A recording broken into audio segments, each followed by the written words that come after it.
ननद नंदोई। अरे बहू 10 बज गए, नाश्ता बना या नहीं? बन गया मम्मी जी, बस मैं लेकर आ ही रही थी। बहू जल्दी जल्दी प्लेट में नाश्ता निकाल रही थी कि इतने में डोरबेल बज जाती है। अरे देख तो कौन आ गया सुबह सुबह। श्वेता जाकर दरवाज़ा खोलती है तो पाती है कि सामने ननद गुंजा अपने पति और बच्चों के साथ खड़ी हुई है। अरे गुंजा, तुम ऐसे अचानक? अरे भाभी, सारी बातें दरवाजे पर ही पूछ लेंगी क्या?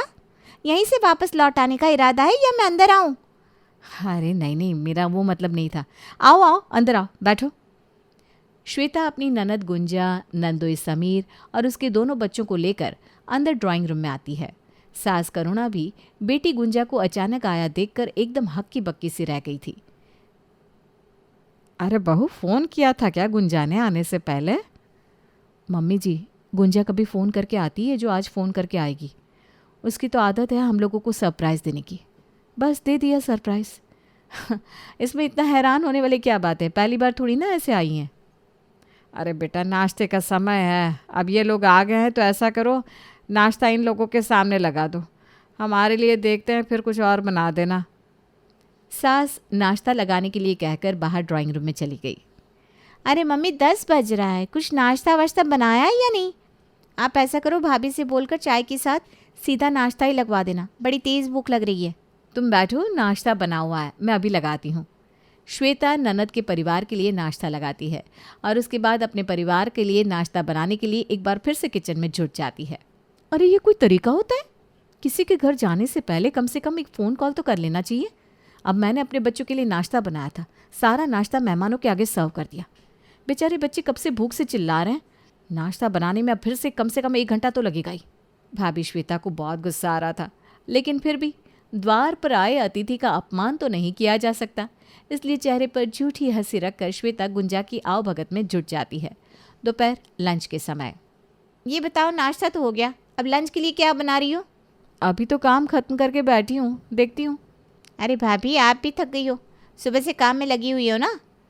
अंश और वंश सुबह से ज़िद भी कर रहे हैं कि नानी के घर जाकर स्पेशल पिज़्ज़ा खाएंगे। आप ऐसा करो, सबके लिए पिज़्ज़ा ऑर्डर कर दो, लंच भी नहीं बनाना पड़ेगा और आपको थोड़ा आराम भी मिल जाएगा। देखो, थकान जैसी कोई बात नहीं है। अब घर में 4 लोग हैं तो उनके लिए खाना तो बनाना ही है, कोई दिक्कत नहीं है, मैं लंच बना दूंगी। अरे नहीं भाभी, मैंने कहा ना पिज़्ज़ा खाने का मन है, आप पिज़्ज़ा ऑर्डर कर दो। बस मम्मी पिज़्ज़ा नहीं खाती है तो मम्मी के लिए कुछ हल्का फुल्का सा बना देना। इतने सारे लोगों के लिए पिज़्ज़ा ऑर्डर करने में कम से कम 2000 का खर्चा आ जाएगा। ऊपर से मैं किचन में जुटकर माँ जी के लिए खाना भी बनाऊँ। मम्मी, आपने फिर से पिज़्ज़ा ऑर्डर कर दिया? अभी पिछले हफ्ते ही तो बुआ आई थी, तब भी आपने पिज़्ज़ा ही मंगाया था। मुझे इतना पिज़्ज़ा पसंद नहीं है, मैं नहीं खाने वाली पिज़्ज़ा, आप मेरे लिए कुछ और ऑर्डर करो। अरे बेटा, अब बुआ को पसंद है तो खा लो ना सबके साथ, ऐसे नखरे नहीं करते ना। मेरी रानी बिटिया है, सबके साथ पिज़्ज़ा खा लेगी।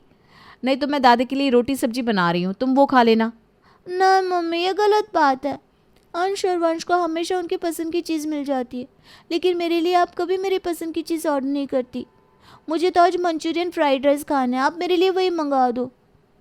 अरे ऐसे सबके लिए अलग अलग चीज़ ऑर्डर करूँगी तो पता है कितना बिल आएगा। थोड़ा समझदारी से काम लेते बेटा, जिद नहीं करते। और तुम बड़ी हो ना।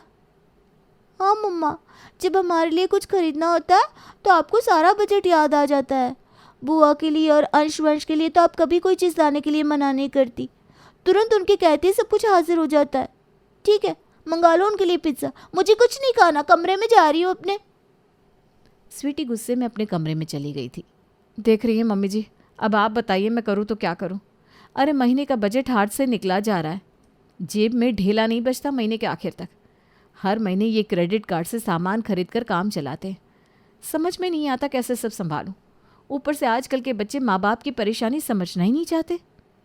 मैं समझ रही हूँ बेटा, और स्वीटी की बात भी तो गलत नहीं है। हर 5वें दिन बाहर से खाना आएगा तो महीने का बजट तो बिगड़ेगा ही ना। और बाहर से खाना आ ही रहा है तो सबकी पसंद का आना चाहिए। कोई ज़रूरी तो नहीं कि हमेशा स्वीटी अंश और वंश की पसंद का ही खाना खाए, उसकी अपनी भी तो कुछ पसंद हो सकती है। मैं समझती हूँ मम्मी जी, ऐसा नहीं है कि मुझे सारी बातें समझ में नहीं आती, लेकिन मैं भी करूँ तो क्या करूँ आप बताइए। अभी तो तू खाना ऑर्डर कर दे, स्वीटी को मैं समझा देती हूँ, लेकिन कुछ ना कुछ तो करना ही पड़ेगा, इस तरह से तो काम नहीं चलेगा। रात के खाने के बाद। अरे भैया, आप आ गए ऑफिस से? देखिए, हम तो पूरे दिन से आपके इंतज़ार में बैठे थे कि कब आप आएंगे और आपसे 2-4 बातें होंगी। अरे जीजा जी क्या करें, नौकरी भी तो करनी पड़ती है ना। आप लोग बैठिए, मैं अभी फ्रेश होकर आता हूँ, फिर बातें होंगी। हेमंत थोड़ी देर में फ्रेश होकर अपनी जीजा और माँ के पास आकर बैठता है। भैया देखो, आज ना हम स्पेशल आपसे सलाह लेने के लिए आए हैं। आपको तो कंप्यूटर वगैरह की अच्छी खासी नॉलेज है और हम ठहरे देसी गल्ले पर बैठने वाले व्यापारी आदमी। हमें ना ये गैजेट वैजेट समझ में नहीं आते, इसलिए सोचा कि हेमंत भैया से ही सलाह ले लेते हैं। हाँ हाँ बताइए ना, क्या खरीदना है आपको? भैया, वो बच्चे काफ़ी दिनों से ज़िद कर रहे हैं कि एक टैबलेट ख़रीद लेते हैं। आप ज़रा देख कर बताइए कौन सा टैबलेट बढ़िया है। जीजा के कहने पर हेमंत ऑनलाइन कई सारे टैबलेट देखने लगता है। ये देखिए, ये सैमसंग का टैबलेट मुझे बढ़िया नज़र आ रहा है, इसे ले लीजिए। और इसमें ना 10% की छूट भी है। अगर आप अपने डेबिट कार्ड से ऑर्डर करेंगे ना तो आपको थोड़ा सस्ता भी पड़ जाएगा। अरे भैया, हम तो लाला लोग हैं, हमारे पास कहाँ डेबिट क्रेडिट कार्ड होता है। आप ऐसा करो, अपने कार्ड से ऑर्डर कर दो, पैसा तो हम आपको दे ही देंगे। समीर की बात सुनकर हेमंत चुपचाप अपने क्रेडिट कार्ड से एक टैबलेट ऑर्डर कर देता है। 2 दिन तक मायके में जमकर मौज करने के बाद गुंजा अपने परिवार के साथ वापस लौट गई थी। दे दिए क्या जीजा जी ने टैबलेट के पैसे? भूल जाओ, समझ लो टैबलेट हमने गुंजा को गिफ्ट कर दिया। आज तक उन्होंने कभी कोई पैसा लौटाया है जो वो अब लौटाएंगे? कोई मतलब नहीं है। मैं सब समझता हूँ उनकी चाल। वो यहाँ आए इसलिए थे ताकि मुझसे 30,000 का टैबलेट ले सके। अरे तो आपके पास कौन से पैसे थे? आप मना नहीं कर सकते थे।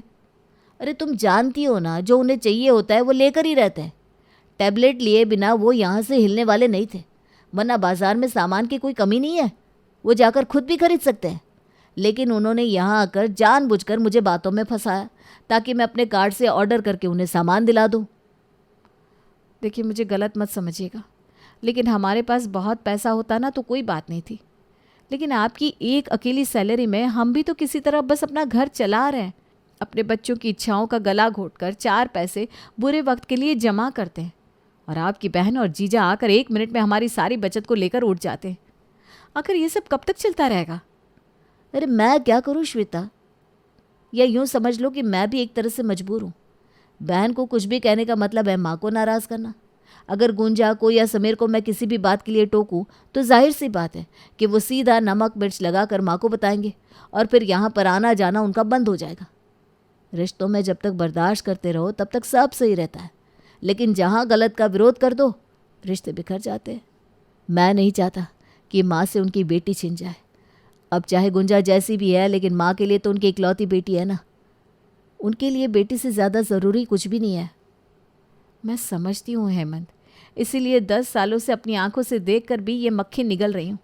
ऐसा नहीं है कि मुझे तुम्हारी बहन की चालाकियाँ समझ में नहीं आती, खूब समझती हूँ मैं।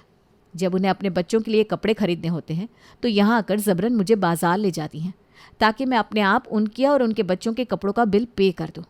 जब बाहर से खाना खाना होता है तो उन्हें हमारा घर नज़र आता है। जब भी कोई सामान खरीदना हो तो हम नज़र आते हैं। ऐसा लगता है जैसे एक नहीं 2-2 परिवारों की जिम्मेदारी उठा रहे हैं हम। अगले महीने तीज आ रही है, अब तुम देखना, तीज पर तुम्हारी बहन आएगी तो पता नहीं क्या क्या डिमांड करेगी।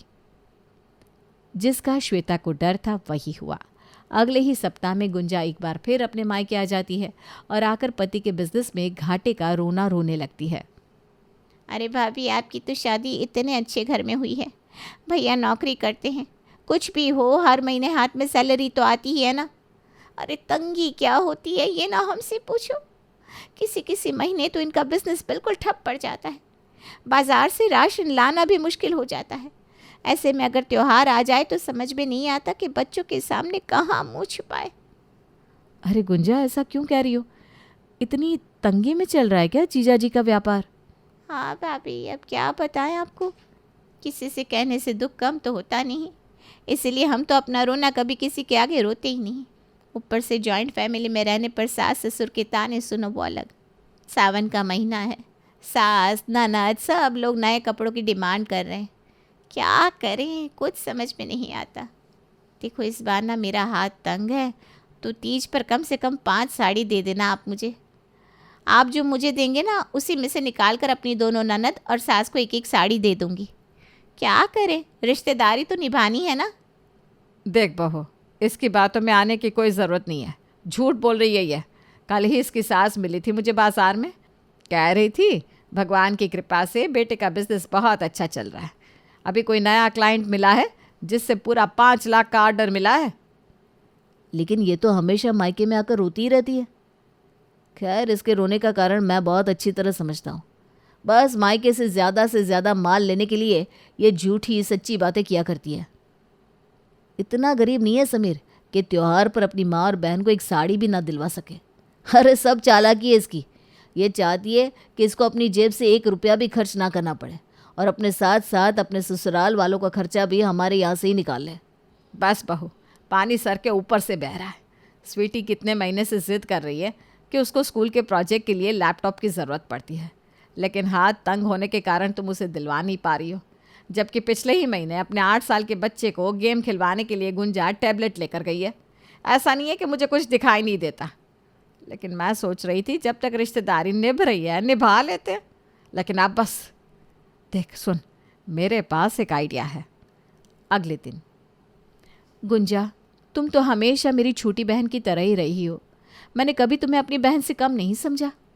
हाँ भाभी, मैंने भी तो आपको हमेशा अपनी बहन की तरह ही प्यार किया है। पर हुआ क्या, ऐसी बातें क्यों कर रही हो? ठीक है, अगर तुम सच में मुझे अपनी बहन समझती हो ना, तो क्या कुछ दिनों के लिए मुझे अपने घर में रहने की जगह दे पाओगी? मुझे ना अब इस आदमी के साथ नहीं रहना। अरे तंग आ गई हूँ मैं अपमान बर्दाश्त करते करते। बात बात पर मुझे नीचा दिखाते हैं और यही ताना देते हैं कि मेरा इस दुनिया में कोई नहीं है, तो मैं उन्हें छोड़कर कहीं नहीं जा सकती। मैं ना तुम्हारे घर आकर कुछ दिन रहना चाहती हूँ, ताकि इन्हें भी तो एहसास हो कि मेरे मायके वाले ना हो तो कोई बात नहीं, लेकिन मेरी ननद ही मेरी छोटी बहन है। भाभी की बातें सुनकर ननद बेचारी धर्म संकट पे फंस गई थी। अच्छा भाभी, आप परेशान मत हो, आ जाओ। अरे भैया, ऐसे स्वभाव की बिल्कुल नहीं है। देखना, जैसे ही गुस्सा ठंडा होगा अकल ठिकाने आ जाएगी उनकी। कुछ ही देर में श्वेता अपने दोनों बच्चों और सास को लेकर ननद गुंजा के घर पहुंच जाती है। क्या हुआ, आपका भी भैया के साथ झगड़ा हो गया क्या? मेरी बहू के साथ इतनी उल्टी सीधी बातें की उसने। मुझे उससे कोई रिश्ता ही नहीं रखना, कोई बात नहीं करनी उससे। जहाँ मेरी बहू रहेगी मैं भी वहीं रहूँगी। गुंजा को तो कुछ समझ में नहीं आ रहा था कि आखिर वो माँ और भाभी को क्या समझाए। फिलहाल तो वो मम्मी और भाभी को ले जाकर बैठक में बिठाती है और उनके लिए चाय नाश्ता बनाने लगती है। बुआ, बहुत तेज़ भूख लग रही है, आज खाने में क्या बनाओगी? बेटा, शाम के समय हम लोग दाल चावल बनाते हैं, वही बना दूंगी। नहीं बुआ, मुझे दाल चावल नहीं खाना। आप मेरे लिए रेस्टोरेंट से मंचूरियन और फ्राइड राइस मंगवा दो, मुझे बहुत पसंद है। मंगवाओगे ना? हैं? अच्छा ठीक है, मंगवा देती हूँ। बुआ, इसको खाने दो फ्राइड राइस, मुझे पसंद नहीं है। मेरे लिए आप फ्रेंच फ्राइज और एक ठंडी सी कोक मंगवा देना। अरे दीदी, बच्चों के लिए बाहर से खाना आ रहा है तो आप किचन में जाकर क्यों परेशान होगी? ऐसा करो ना, सबके लिए बाहर से ही मंगा लो। वैसे भी आप लोगों को पिज़्ज़ा पसंद है ना, चलो आज पिज़्ज़ा पार्टी ही कर लेते हैं। वैसे भी कितने दिन से बाहर का खाना नहीं खाया। भाभी के कहने पर बेचारी गुंजा सबके लिए बाहर से खाना ऑर्डर कर देती है। अगले दिन, मम्मी, टीचर ने लास्ट वार्निंग दी है, अगर अभी भी मैंने लैपटॉप खरीद कर प्रेजेंटेशन नहीं बनाई तो मुझे ग्रुप से बाहर कर देंगी। आप लोग मुझे क्यों नहीं दिलाते एक लैपटॉप? बेटा, तुम्हारे पापा तो अब हमारे साथ रहते नहीं और तुम्हारी मम्मी कमाती नहीं। बताओ इतना पैसा कहाँ से लाऊं मैं? फूफा जी प्लीज़, आप मुझे लैपटॉप दिला दो ना।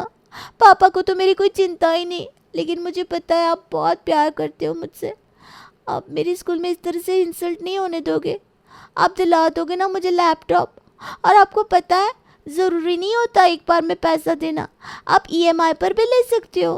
प्लीज़ फूफा जी। ठीक कह रही है बच्ची, अब दिलवा दो ना लैपटॉप। वैसे भी 2-4 हज़ार आपके लिए कौन सी बड़ी बात है, थोड़ा थोड़ा करके चुकाते रहना।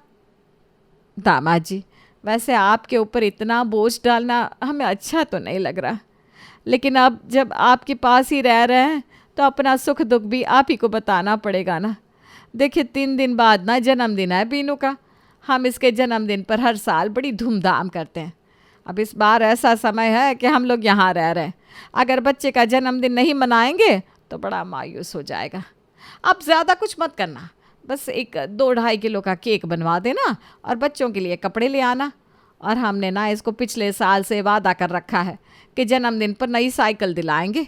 बस एक साइकिल का जुगाड़ और कर लेना किसी तरह, बाकी ज़्यादा धूमधाम की कोई ज़रूरत ना है। हाँ। अरे इतना सब कुछ तो बता दिया, अब क्या जान लोगे जन्मदिन के नाम पर?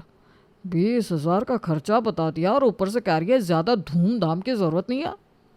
श्वेता और उसके परिवार को गुंजा के यहाँ आए लगभग 1 सप्ताह हो गया था और इस 1 सप्ताह में गुंजा हज़ारों रुपए खर्च कर चुकी थी। ऊपर से 3 टाइम का खाना बनाना और पूरा दिन बच्चों की झिकझिक सुनकर अब उसका सब्र जवाब दे रहा था। अरे मम्मी, आप यहाँ आकर बैठ गई हो। समझदारी दिखाकर भैया भाभी में सुलह नहीं करा सकती थी क्या आप? अब आप ही सोचो, हमारे यहाँ पर कोई मिल विल तो चल नहीं रही। अरे इतना खर्चा हो रहा है, कैसे अफोर्ड कर पाऊँगी मैं? और देखो, मैं ना आपको साफ साफ बता रही हूँ, अब मैं ज़्यादा दिन आप लोगों का खर्चा नहीं उठा पाऊँगी। आप भैया से बोलकर उनकी सुलह करवाओ और उन्हें कहो कि भाभी को लेकर जाए यहाँ से। अरे बेटा, ऐसे कैसे कह दूँ कि श्वेता को लेकर जाए यहाँ से? अरे भैया, अधिकार से आए अपनी बेटी के घर, ऐसे भी क्या जल्दी है हमें यहाँ से भागने की? अरे माँ, आपको समझ में नहीं आ रहा क्या?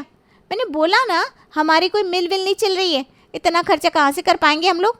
क्यों बेटा, बस 7 दिन में ही अकल ठिकाने आ गई? और जो तू पिछले 10 साल से कर रही है अपने भाई भाभी के साथ, उसके बारे में सोचा है? महंगे कपड़े खरीदने हो, जूते खरीदने हो या मोबाइल टैबलेट खरीदना हो, तुझे फटाफट मायके की याद आ जाती है। इतना ही नहीं, तेरे बच्चों को कुछ स्पेशल खाने का मन होता है तो तू उन्हें मायके लेकर चली आती है ताकि तेरी भाभी को खर्च करना पड़े और तेरी जेब से 1 रुपया खर्च ना हो। अभी तक तो तुम दोनों मियाँ बीवी अपना खर्च हमारे यहाँ से निकालते थे, लेकिन अब तो तू अपने ससुराल वालों का खर्चा भी अपने मायके से लेने लगी है। तुझे क्या लगता है तेरी मिल नहीं चल रही तो क्या तेरे भाई की मिलें चल रही हैं? हाँ, वो इतना खर्चा कैसे करता होगा, कभी सोचा है? माँ की बात सुनकर गुंजा की आंखों पर पड़ा बेशर्मी का पर्दा हट जाता है और उसे अपनी गलती समझ में आ जाती है और इस तरह वो वादा करती है कि अब वो मायके में आकर कभी अनाप शनाप डिमांड नहीं करेगी।